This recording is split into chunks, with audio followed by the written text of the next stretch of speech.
Okay, now what happens is. I was always curious how they connect. Is there big hose or pipe? Yep, there's two of them. Remember that. The engine itself to the tender is connected mechanically right here. Okay. But now this here is your firebox, Yeah. which is like your fireplace, if Yeah. you want, or stove, however you want to put it. Yeah. Okay. Now the oil comes from the tank, the oil tank in the tender, through this pipe here into the firebox. Okay.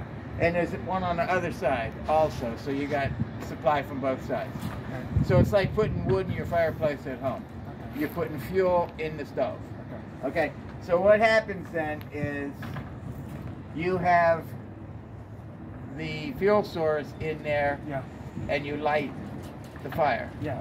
Okay, now the water Is that a big thing up there? goes from the tender. Now, how many tubes is in this boiler? Do you know? I don't know how many flues there are. We'll talk about that in a minute. Okay, see that pipe there comes down? It comes down and over Yeah. to right there. That's your backflow preventer. Okay. There's another one on the other side. That's how the water gets into the boiler. Oh, that's so cool. From the tender. Okay, so now you got water in the boiler and you got fire in the firebox. Okay? Yeah. So now what happened inside the boiler, you were asking about the tubes. Yeah. Those are called flues. Okay. And they're arranged in a symmetrical pattern. Yeah. And then this particular engine is superheated. Oh, it's a superheater type. Yeah, that's so cool. that's a smaller pipe, That's a small pipe. which gives you a more rapid heating Yeah. and more efficiency. It reminds me of the Bell Locomotive Works, the one that could claim to fame said it could reach 300 psi in around 15 minutes. Okay, that could have been when they're talking about Norfolk and Western J class and Y class That's my Bell. I and know A that. class. Okay, but anyway, back to this guy. Yeah. She's superheated. All right. Okay. So what happens is the fire in the firebox Okay. heats the water, Okay. and the steam, it turns to steam, kind of like on your stove if you're boiling a pot for tea or something of water. Yeah. Okay. The steam rises into this dome here, which is your steam dome. Yeah. Okay, builds up pressure, and then it is delivered through the steam delivery pipe. Which I is, never understood what a steam bone was for because I could never find it. Right, that's where the steam rises up, Okay. you know, because steam will rise. Yeah. Air, you know, hot air rises. Yeah. So what you're going to get is the steam is up there in the dome. Yeah. It is forced forward through the steam delivery pipe, Okay. which is inside. You don't see it outside. And it comes to the cylinders. They gave me a round cylinders instead of the And then you have the round cylinder. So what you get then is you get the steam pressure in the cylinder, so you got the steam pressure harness, Okay. which is your power. Okay. Now, once you got that contained in here, Yeah. and you build up the steam pressure, then it's how do you use it Yeah. to get the kinetics that you want. Yeah. So what happens is the drive wheels here Okay.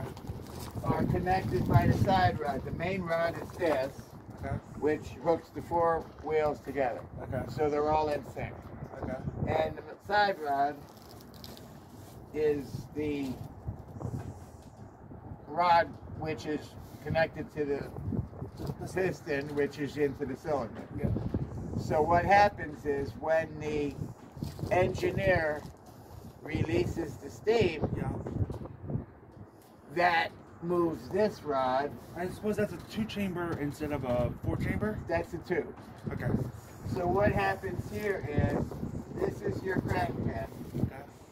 and it's connected to what's called the main driver. Ah, I didn't know it was called that. I knew crank And- pin, and- but I didn't know And we'll major. get into this and why it is. Okay. But anyway, when this moves, then all the wheels move. Uh-huh. Okay. Now I was talking about the Ragonette power reverse. In that other engine, the Johnson bar, Uh-huh. that's a manual bar to do the forward and reversing functions. Yeah. Okay. This here is the power reverse, and this does the work of that. That's awesome. So basically what you're getting is this decides if you're going forward or backward. Okay. Alright. So now, as far as the wheels go, these are counterweights. And if you'll notice, this one's large. larger than the other three. Oh, I always wondered why that was. And that's because you have this extra weight here as opposed to not on these other drive wheels. Okay. Okay? Now, when we go to the other side, you'll notice that the side rod, main rod, valve gear, and these counterweights are going to be 90 degrees different. Okay. That's called quartering. Okay. So if the wheels are out a quarter, Okay. you're not going to get an even motion. You're going to get this kind of slop, and also it could lock the gear system. And it shakes itself to bits like a... Well, it's going to be locked. It won't move. But it doesn't shake itself to bits like a, shay. Well, a shay is a vertical drive system that is used for logging and what have you. It's got a vertical motion. Yeah. It's easier on the rails, but it's very slow. Okay. But it'll work on steeper grades. And that's an engine that's used for mostly logging and that type of thing. Okay. It's not what you would consider. This is a Passenger or mixed freight? no. Well, a shay could be used for anything they want, based on where they. If it wants to, they use it to haul loggers into the woods. Yeah. They're going to do that. But it's not designed for hauling passenger trains or long freight trains. It's designed for logging operations, is where it mostly was used. Okay. And it's slow, but it's very strong, and it can navigate steeper grades. Okay. Because the standard grade on a railroad is you want to try to stay below 2%. Okay. You know, railroads tried to get as flat as they could, Yeah. but they didn't want to go any bigger than 2% I've if heard of they could. 2% grades with the gear. Well, that's a geared engine. Now you're getting into Colorado and Pikes Peak. Okay. Okay, let's get back to this guy now. Back to this one, everybody. Okay, so what you get is you got the steam dome. We explained that. Okay, that is your stand dome there. Okay. This one's only got one. Okay. And there's your sander pipes, which bring the sand down to the rail. Okay. And of course, the sand is used for traction Sorry, loss of balance. because you will get metal on metal. Yeah, that's not very attractive. So you want to increase your tractive effort. Now, they don't use sand all the time. No. They use it only when they need it. And a lot of the times when they're starting out, if they're flat, they don't need to sand the rails. Maybe they would if it's wet or you got ice or something like Or that. leaves or something. Well, leaves for the most part. Well, if there's a lot of them, but usually those will blow away. But anyway, Okay. that's what your sand is for. You know, for traction. Okay. Okay. So that's the sanding issue. Okay, we talked about the brakes with the other engine. Here's an air tank, Okay. and there's one on the other side. Okay. And then this is your cooling coil. There's a bigger one on the other side, which keeps the ambient air, you know, at a temperature that's going to be conducive, you know, because if it gets too cold or too hot, you lose pressure or you get inefficient operation. So what you get here is the air controls the brakes, which are these brake shoes here. And based on the amount of air that's applied will determine how much pressure you're putting on the brake shoe itself. Sometimes they ever hear the expression dumping the air? Yeah. That's in an emergency. The engineer will basically just blow the air and just it's like slamming on your brakes in a car. And it will just go ahead and lock up the, you know, the Like the emergency breaker. It's, yeah, basically you're going into emergency mode. Now, in a real bad situation, Evan, we where were down it's here for life like and 5 death, hours and we come have back no and get choice, him. the engineer may throw the engine into reverse. But that will destroy the valve gear. Oh, okay. So you'll That just is tear on it their up. back, But so you'll you- stop, hopefully, stop the locomotive. Okay, but dumping the air, that's where you get that. This is your blowdown. There's one on each side for your pressure. You ever see in the movies when the trains come in? Yeah, that's exactly what it's doing. It'll blow down here, and it also blows down from the cylinders cocks on the bottom there. See those two things hanging down? Yeah. That's where you'll blow down. Okay, so let's go about the other side here. Okay. Well, let's look at the front here. Okay, this is a little different than the 060. This has what would be called a road pilot, but also a switching pilot. Okay. It has the cow catcher, or it's called the pilot, which is designed originally to nudge things off the track. Mostly they talk about cattle and things like that, which is basically to push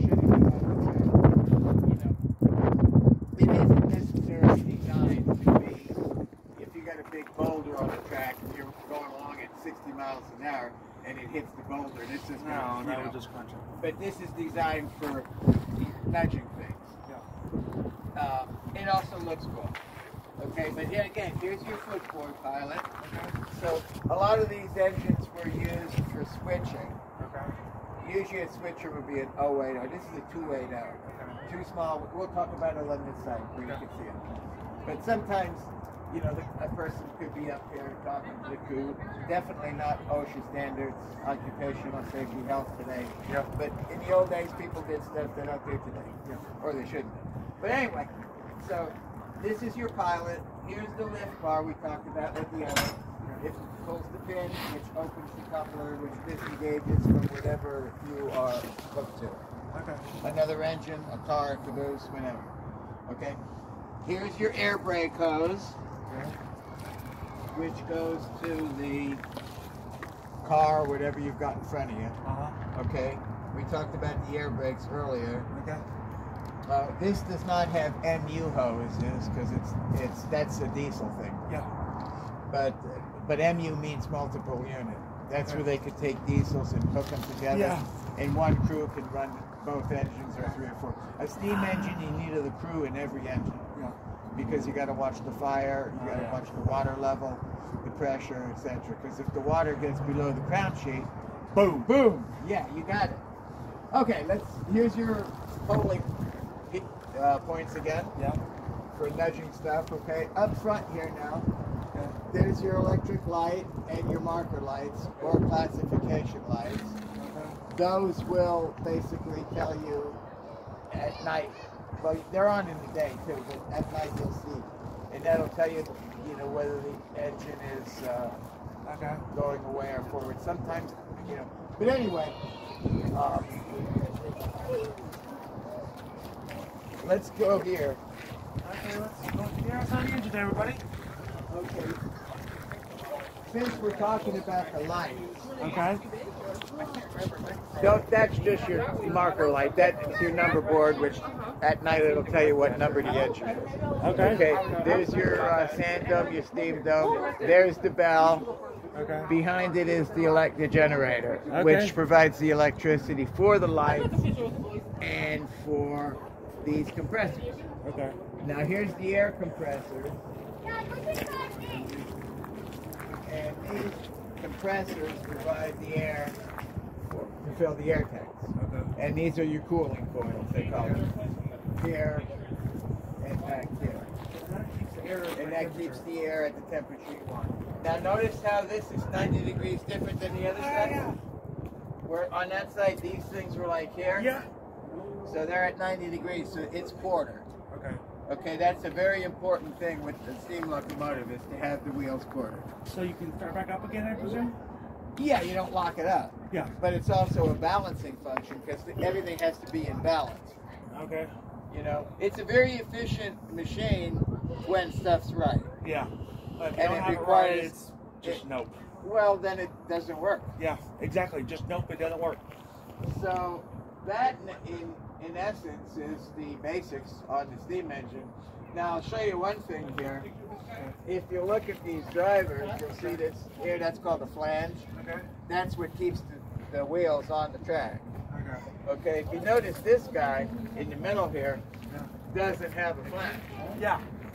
Okay, remember when I said, when we talked about switchers in the yard? Yeah. Usually switch engines were 080s. Okay, this is a 280. See, it's Yeah. got 2 small lead wheels, 8 drive wheels, and no trailing wheels. Yeah.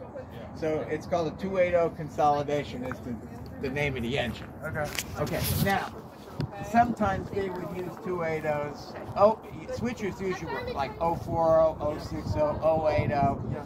because they had no lead or trailing wheels, so they could move around sharper curves in the switch yards and stuff.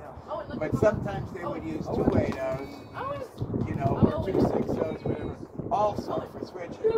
This guy was probably used for switching because what taking the flange off here means that the engine has more lateral motion because it's not restricted by the flange against the rail. So you got a little more lateral motion. It helps it function as a switch engine. but it's also a road engine. A lot of your really big, rigid based steam engines like 210-2s, 210-4s, with a long wheelbase, they would have what they call a blind driver for that very reason, which a blind driver is without the flange. Union Pacific had a steam engine, a 412 too, 12 wheels. Yeah. That was the longest rigid wheelbase in North America that I'm aware of. But anyway, so there's your story on this guy. And that's about it. Thank you everybody for watching. Hope you had a great day, everybody. Please like and subscribe.